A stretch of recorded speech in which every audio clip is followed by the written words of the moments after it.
И серебряные медали среди девушек завоевала команда Нурлатская среднеобразовательная школа.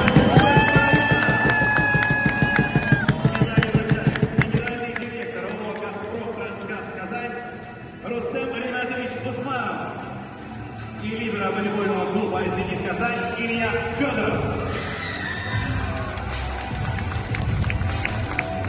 Азалия Бурганова, Сюмбин Абзалова, Алина Габидулина, Алина Валеева, Рената Валеева, Юлиза Сатарова, Ильзира Сатарова, Камила Айрулина, Камила Янусова, Валерия Якимова, Камила Мархудинова, главный тренер Адель Фагимович Абдатулов.